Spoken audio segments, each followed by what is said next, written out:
ये मुंबई की बात है दोस्तों। एक झोपड़ी झुग्गी वाला इलाका था, वहाँ पे 20 साल की एक लड़की रहती है और वो लड़की मानसिक रूप से बीमार है, गूंगी बहरी है। वो क्या करती है, वो सुबह ही सुबह घर से निकल जाती है और सारे दिन झुग्गियों में आसपास घूमती रहती है। अब इसी बीच क्या होता है, एक लड़का उसे अपने पास बुलाता है और दुकान पे से उसे चॉकलेट वगैरह खिलाता है और इसके बाद वो लड़की वहाँ से चली जाती है। मोहल्ले में वो सबसे बात करती थी, सब लोग उससे खेलते भी थे, उसके साथ बोलचाल भी करते थे।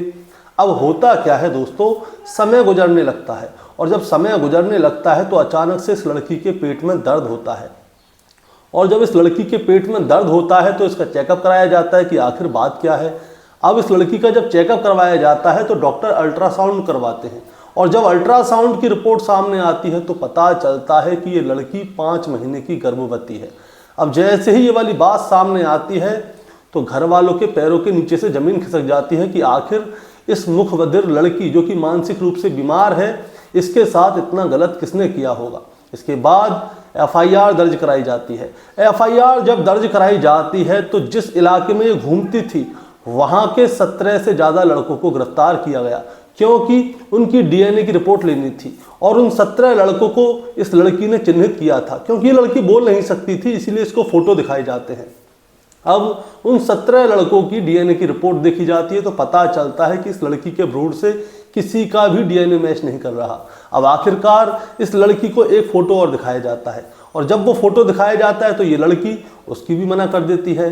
अब पुलिस वाले क्या करते हैं, इस लड़की के जितने रिश्तेदार, इसके परिवार के लोग जो इसके घर के आसपास रहते हैं, उन सबका डीएनए चेक कराते हैं।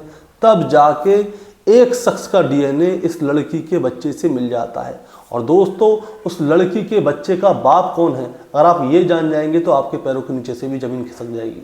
दोस्तों, आज की कहानी शुरू करूंगा उससे पहले मैं बस आपसे यही कहना चाहूँगा कि अगर आप मेरे चैनल पर नए हैं तो चैनल को जल्दी से सब्सक्राइब कर दीजिएगा, ताकि रोजाना रात को 8 बजे मैं आपके लिए एक सच्ची घटना की कहानी लेकर आ सकूं। नमस्कार दोस्तों, मैं गौरव शर्मा और आप देख रहे हैं गौरव शर्मा सफ़र। दोस्तों, आज की जो सच्ची घटना मैं आपको सुनाने जा रहा हूं, ये सच्ची घटना शुरू होती है महाराष्ट्र की राजधानी मुंबई से और मुंबई का एक इलाका लगता है जिसका नाम है कफ परेड इलाका। दरअसल दोस्तों, मैं बात कर रहा हूँ सितंबर 2025 की। कफ परेड इलाका में एक झोपड़ी झुग्गी का इलाका है। वहाँ पे एक मानसिक रूप से बीमार लड़की जो कि बोल भी नहीं सकती थी, सुन भी नहीं सकती थी, उसके पेट में अचानक से दर्द होता है और दर्द होता है तो उसके पेट में ऐसे कुछ चलता हुआ दिखता है। उसका पेट दिन ब दिन फूल रहा था। अब जैसे ही उसकी दादी ये वाली चीज़ देखती है कि उसकी जो बच्ची है उसके पेट में कुछ कुलबुला रहा है, तो उसे बड़ा डाउट होता है कहीं इस बच्ची के पेट में कोई कीड़े बीड़े तो नहीं हैं। और वो लड़की भी बहुत ज़्यादा परेशान होती थी। वो अपनी दादी को इशारों में बताती थी कि दादी मेरे पेट में कुछ है, मेरे पेट में कीड़े हैं, कुछ भी है। उस लड़की की दादी समझ जाती है कि इस लड़की के पेट में कोई ना कोई दिक्कत है, या तो इसके पेट में कीड़े वगैरह पड़ गए या कोई और बात है। इसीलिए क्या होता है, उसकी दादी उस 20 साल की लड़की को लेके सीधे कामा हॉस्पिटल जाती है। कामा हॉस्पिटल में डॉक्टर साहब को बताती है कि डॉक्टर साहब, ये मेरी 20 साल की बेटी है और इसके पेट में कोई दिक्कत है, पता नहीं क्या है, इसके पेट में कीड़े हैं क्या है, वो पेट में कुलबुलाते हुए दिखते हैं। अब डॉक्टर साहब जैसे ही वाली बात सुनते हैं तो वो क्या करते हैं, अल्ट्रासाउंड की रिपोर्ट मांगते हैं। वो कहते हैं कि आप ऐसा करो, इसका चेकअप करवाइए अल्ट्रासाउंड। अब इस लड़की का अल्ट्रासाउंड होता है और जब इस लड़की का अल्ट्रासाउंड होता है तो पता चलता है कि ये मुख बधिर लड़की जो कि मानसिक रूप से पागल है, वो जो है 5 महीने की गर्भवती है। अब जैसे ही ये वाली बात सामने आती है तो इसकी दादी के पैरों के नीचे से ज़मीन खिसक जाती है। अब डॉक्टर साहब कहते हैं कि क्या इसकी शादी हो गई, तो वो कहती है नहीं, इसकी शादी तो नहीं हुई और ये सारे दिन मोहल्ले में घूमती रहती है, इससे तो बस मोहल्ले के लोग ऐसी बात करते हैं, इसके साथ ऐसा किसने कर दिया होगा। अब डॉक्टर साहब कहते हैं कि मतलब इसके साथ गलत हुआ है, क्या आप जानती हैं इसके साथ किसने गलत किया है। तो उस लड़की की दादी साफ इनकार कर देती है। वो कहती है मुझे तो कुछ भी नहीं पता, ये सारा दिन मोहल्ले में ऐसे ही घूमती रहती है, सुबह की निकलती है शाम को आती है और किसी से कुछ कहती भी नहीं है, किसी को परेशान भी नहीं करती, लेकिन इसके साथ ऐसा किसने कर दिया। अब दोस्तों, जैसे ही डॉक्टर के सामने ये वाली बात आती है तो डॉक्टर साहब क्या करते हैं, तुरंत ही पुलिस को फ़ोन कर देते हैं और पुलिस सीधे मौके पर पहुंच जाती है। और जैसे ही पुलिस मौके पर पहुंचती है तो इस लड़की की दादी से पूछताछ करती है, इस 20 साल की बच्ची से पूछती है कि बेटा तुम्हारे साथ ऐसा किसने किया। लेकिन ये लड़की मानसिक रूप से बीमार थी, बोल नहीं सकती थी, सुन भी नहीं सकती थी। पुलिस वाले इशारों में बात करते हैं लेकिन ये लड़की कुछ भी नहीं सुन पाती। इतनी ही देर में इस लड़की के पिता हॉस्पिटल में आ जाते हैं। अब उनसे पूछा जाता है कि आपको क्या लगता है आपकी बेटी के साथ ऐसा किसने किया होगा। जब इसके पिता आते हैं तो वहाँ पे वो रोने लगते हैं कि मेरी बेटी जो कि पागल है, बोलती नहीं है, ना सुन सकती है, वो किसी से कुछ कहती नहीं है, ऐसा उसके साथ किसने कर दिया।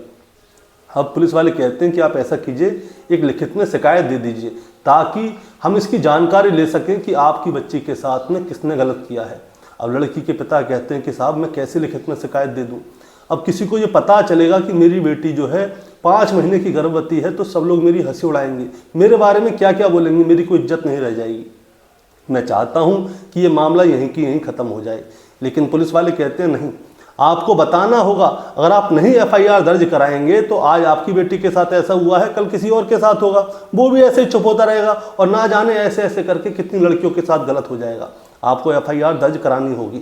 अब इस लड़की का पिता जो है FIR दर्ज कराने से मना कर देता है और वो कहता है कि मुझे ये बच्चा नहीं चाहिए, इसको यहीं की यहीं ख़त्म करो, मुझे आगे नहीं चाहिए, नहीं तो कल को सारे समाज में मेरी हंसी उड़ेगी।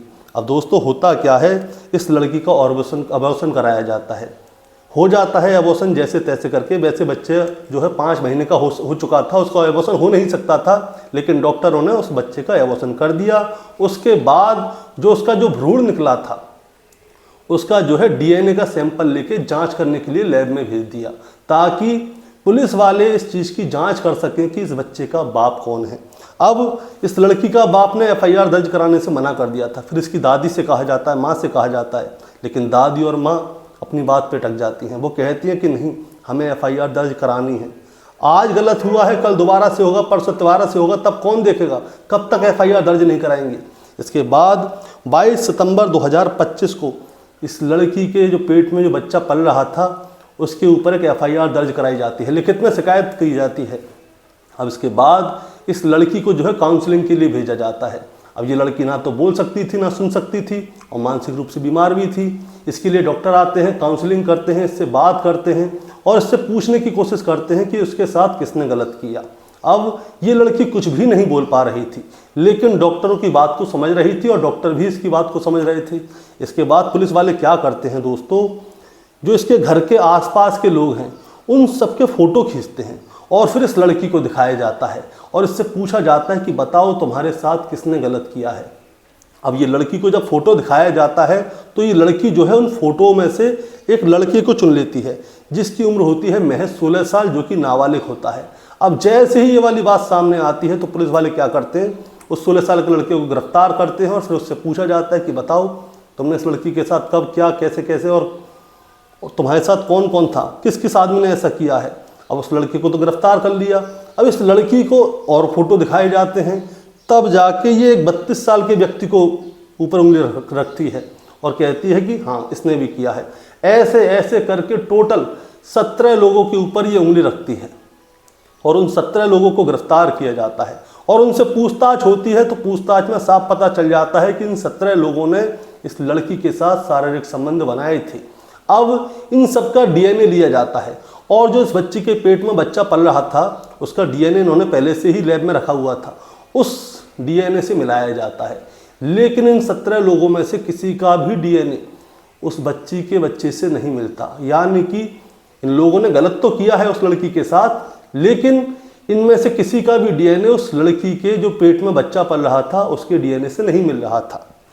अब पुलिस वाले कहते हैं कि ऐसा तो नहीं कि और कोई जो बाहर के लोग हैं उन लोगों ने इसके साथ गलत किया हो, लेकिन दोस्तों लड़की जहाँ तक जा सकती थी वहाँ के सारे लोगों के फ़ोटो खींच लिए गए थे और उनका DNA भी चेक कर लिया गया था। अब इन लोगों का DNA से मैच नहीं कर रहा। इसके बाद पुलिस वाले क्या करते हैं, जो लड़की के परिवार के लोग हैं उन सब का DNA चेक करते हैं, यहाँ तक कि इस लड़की का जो बाप है उसका भी DNA लेते हैं। और जब इस लड़की के बाप की DNA की रिपोर्ट सामने आती है तो पता चलता है कि इस लड़की के बाप का DNA जो है सबसे ज़्यादा उस बच्चे से मिल रहा था।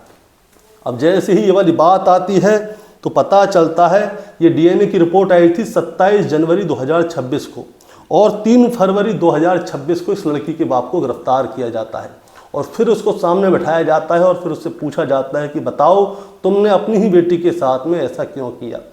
दोस्तों मैं आपको बताना चाहूँगा, इस लड़की का बाप जो है एक शराबी है और वो मजदूरी का काम करता है। होता क्या है, जब ये मजदूरी करके आता था तो ये देखता था कि इसकी जो 20 साल की बेटी है, जो मानसिक रूप से बीमार है, गूंगी भी है और बहरी भी है, उसके बारे में जो है आसपास के एरिया में खबर थी। खबर ये थी कि जब ये लड़की कहीं जाती थी, ये क्या करती थी, सुबह की निकल जाती थी घर से और शाम को वापस घर पे आती थी। अब जो इसके आसपास के लोग थे वो क्या करते थे, कोई इसे 10 रुपये दे देता था, कोई 20 रुपये देता था या कोई चीज़ खिला देता था।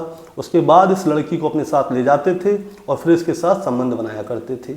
ये वाली खबर जो है इस लड़की के बाप को पता चल गई थी कि मोहल्ले के बहुत सारे लड़के ऐसे हैं जो इसकी लड़की के साथ गलत काम करते हैं। ये शराबी था। अब होता क्या है, जब इस आदमी को ये वाली बात पता चल गई थी कि इसकी बेटी के साथ गलत काम हो रहा है, तो इसने सोचा कि जब हो ही रहा है तो मैं क्यों ना कर लूँ। अब इसके बाद क्या होता है दोस्तों, ये मामला है मार्च का। मार्च में इस आदमी ने अपनी बेटी के साथ पहली बार गलत काम किया और ऐसे ये कंटिन्यू करता रहा।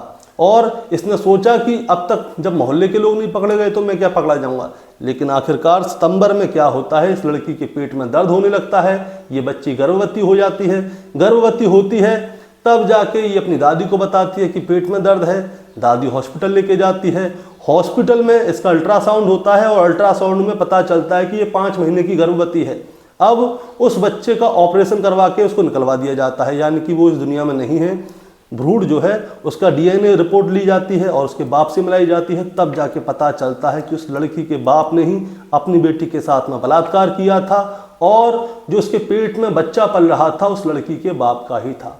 दोस्तों, इस लड़की के बाप को भी गिरफ्तार कर लिया गया था 3 फरवरी 2026 को। और जो 17 लोग थे जिनके ऊपर लड़की ने उंगली करके इशारा किया था, उन 17 के 17 लोगों को भी गिरफ्तार कर लिया गया है और इन सबको अब जेल भेज दिया गया है। दोस्तों, इस कहानी को सुनाने का मतलब आपको परेशान करना या विचलित करना बिल्कुल नहीं है, बस आपको बताना है और जताना है, क्योंकि आदमी की मानसिकता आज के समय पे बहुत ज़्यादा खराब हो गई है। इस लड़की का बाप चाहता तो इन 17 लोगों के खिलाफ FIR दर्ज करा सकता था। वो बोल सकता था कि इन लोगों ने मेरी बच्ची के साथ गलत किया है, मेरी बच्ची गूंगी है, बहरी है, मानसिक रूप से बीमार है, यानी कि वो पागल थी। लेकिन इस लड़की के बाप ने क्या किया, शराब के नशे में आकर जब उसे पता चला कि उसकी बच्ची के साथ गलत हो रहा है तो उसने उन लोगों का विरोध ना करके खुद जाके उस लड़की के साथ में बलात्कार किया और फिर जाके उसकी बच्ची हो गई गर्भवती। अगर उसका DNA मैच नहीं करता तो शायद आज इस लड़की का बाप जो है आज़ादी से घूम रहा होता और जो 17 लड़के वो तो गिरफ्तार किए ही जाते। लेकिन उस लड़की के पेट में पलने वाला बच्चा किसी और का नहीं निकला, वो उसी के बाप का निकला। दोस्तों, आपका क्या कहना है इस कहानी के बारे में, आप ज़रा हमें कमेंट में बताएं।